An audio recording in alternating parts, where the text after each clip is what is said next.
الله تبارك وتعالى في القرآن المجيد والقرآن الرشيد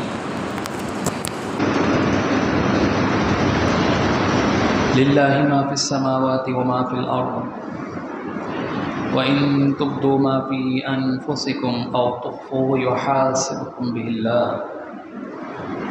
فيغفر لمن يشاء ويعذب من يشاء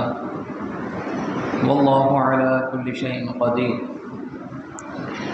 آمن الرسول بما أنزل إليه من ربه والمؤمنون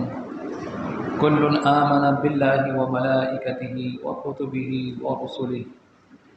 لا نفرق بين أحد من رسله وقالوا سمعنا وأطعنا غفرانك ربنا وإليك المصير لا يكلف الله نفسا إلا وسعها لها ما كسبت وعليها ما اكتسبت ربنا لا تؤاخذنا إن نسينا أو أخطأنا ربنا ولا تحمل علينا إصرا كما حملته على الذين من قبلنا ربنا ولا تحملنا ما لا طاقة لنا به واعف عنا واغفر لنا وارحمنا أنت مولانا فانصرنا على القوم الكافرين. صدق الله العظيم وبلغنا رسوله النبي الكريم الأمين ونحن على ذلك لمن الشاهدين والشاكرين الحمد لله رب العالمين. حمد و ثنا کے بعد میرے انتہائی واجب الاحترام حاضرین و سامعین کرام، السلام علیکم ورحمۃ اللہ وبرکاتہ۔ اللہ تعالیٰ کا بے پناہ احسان ہے کہ اللہ تعالیٰ کی دی ہوئی توفیق سے ہم نے نماز ظہر ادا کرنے کی سعادت حاصل کی۔ رب العزت کی بارگاہ میں دعا ہے کہ اللہ تعالیٰ ہماری تمام جملہ نمازوں کو، عبادات کو اپنی بارگاہ میں شرف قبولیت عطا فرما اور ہمیں ہر عمل میں، اچھے عمل میں اخلاص کے ساتھ عمل کرنے کی توفیق عطا فرما۔ سامعین کرام،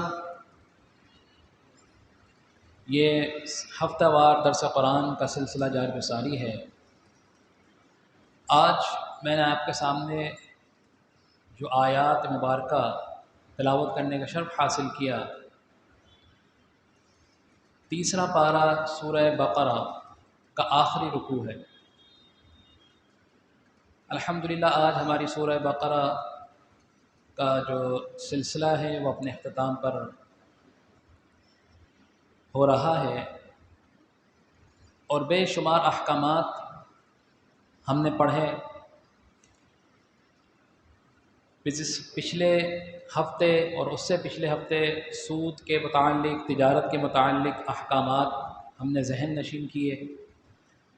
کہ کس طرح اللہ تعالیٰ نے تجارتی معاملات میں مسلمانوں کی رہنمائی فرمائی اور ہمیں اپنی تجارت کو کس طرح بہتر بنانا چاہیے۔ یہ تمام معاملات ہم نے اس پر غور کیا، پڑھا۔ یہ آخری رکوع میں نے آپ کے سامنے تلاوت کرنے کا شرف حاصل کیا۔ اس میں اللہ تعالیٰ ارشاد فرما رہا ہے للہ، للہ اللہ کے لیے ہے، ما فی السماواتی جو کچھ زمین آسمانوں میں ہے، سماوات آسمان جمع ہے، للہ ما فی السماواتی اللہ کے لیے ہے جو کچھ آسمانوں میں ہے، وما فی الارض اور جو کچھ بھی زمینوں میں ہے۔ تمام کی تمام ہر چیز کا جو خالق ہے، مالک ہے، جس کے قبضہ قدرت میں ہے، جس کے اختیار میں ہے، وہ چاہے آسمانوں کے اندر ہو یا زمینوں کے اندر ہو، ہر چیز کا خالق اور مالک اور کس کے اختیار میں ہے؟ وحدہ لا شریک، اللہ تعالیٰ کے ہے۔ تو یہاں پر اللہ تعالیٰ ارشاد فرما رہا ہے کہ للہ ما فی السماوات و ما فی الارض، کہ جو کچھ بھی آسمانوں میں ہے اور زمینوں میں ہے، تمام کا تمام اللہ کے لیے ہے، ہر چیز اللہ کے لیے ہے۔ وَإِن تُبْدُوا مَا فِي أَنفُسِكُمْ، اور اگر تبدو ظاہر کر دو، ما فی انفسکم یا ظاہر کرو جو کچھ تمہارے انفس دلوں میں ہے، ما فی انفسکم جو کچھ تمہارے دلوں میں ہے، اگر تم ظاہر کرو گے اس کو، او تخفو یا مخفی رکھو گے یا چھپاؤ گے، یحاسبکم بہ اللہ،